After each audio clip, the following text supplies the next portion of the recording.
Welcome to the Explainer. Today, we are going to unlock one of the most powerful tools for anyone learning German, and that's the art of asking questions. Seriously, this is the key that's going to let you navigate, connect, and really start to understand the German-speaking world. So picture this. You're in Berlin. You can smell the currywurst in the air, but you have no idea where the train station is. Or maybe you're at a party, and you really want to get to know someone. Where do you even begin? You guessed it. It all starts by asking a simple question. Being able to ask for information is your ticket to, well, pretty much everything. And in German, it all begins with this one special group of words. Let's meet the W family. In German, these key question words are called the W-Fragen, which just means W questions. Think of them as your essential toolkit. And just like in English, most of them start with that handy letter W. Okay, first up, the absolute basics. To ask about a person, you use wer. For things or ideas, it's was. Easy enough, right? But now, pay really close attention to this next one, wie. In English, it's how. But in German, you also use it to ask for someone's name. It's kind of like saying, how are you called? It's a neat little quirk we are definitely going to come back to. All right, let's build on that. To ask about a specific place, a non-moving spot, you use wo. For time, you'll need wann. And if you want to know the reason for something, you ask warum. You see the pattern here, right? What, who, where, when, was, wer, wo, wann. It's actually pretty intuitive when you see them together like this. So, knowing the words is one thing, but you got to know how to use them, right? And that brings us to the single most important rule for building German questions. Get this right, and you're halfway there. Take a look at this super simple statement. Du lernst Deutsch. You learn German. You've got your subject, du, then your verb, lernst. Pretty standard, right? Now, just watch what happens when we flip this into a question. And here it is. This is the golden rule.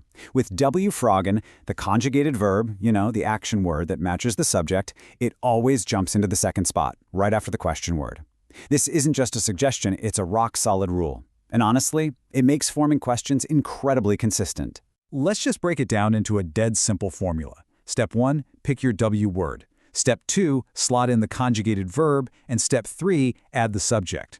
W word, verb, subject. That is your recipe for pretty much every information question you're ever going to ask. Ready to see this thing in action? Let's do a quick-fire round of examples so you can see just how powerful and simple this golden rule really is. First up, was machst du? See that perfect structure? You've got the W word, was, followed by the verb, must, and then the subject, du. Simple, clean, perfect. The pattern holds up beautifully with wo wohnst du. Once again, that verb, wohnst, is locked right into that second position, just after the question word wo. It never moves. And what about that special one we mentioned earlier? Wie heißt du? Even though the meaning is kind of weird to us in English, the structure is exactly the same. The rule doesn't break. You have your W word, wie, and the verb heißt sitting right there in second place. Okay, you've got the basics, and you've got the golden rule. So now, let's talk about a few common tripwires. Those little mistakes that can catch new learners off guard.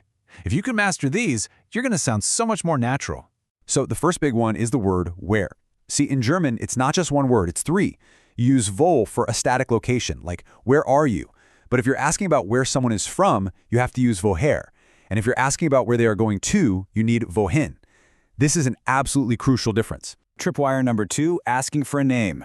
A direct translation from English might make you want to say, was heißt du? But like we saw, that's just wrong.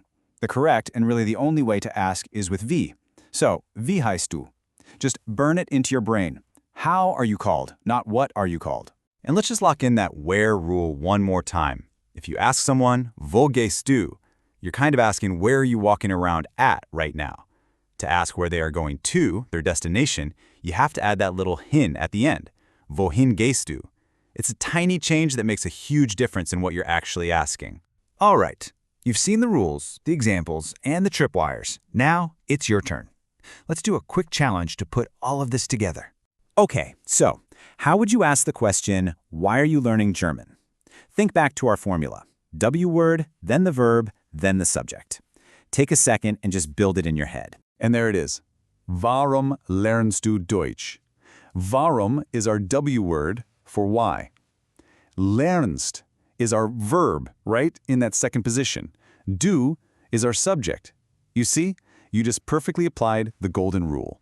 So, you now have the fundamental toolkit to start pretty much any conversation you want in German. The only real question left is, what are you going to ask first?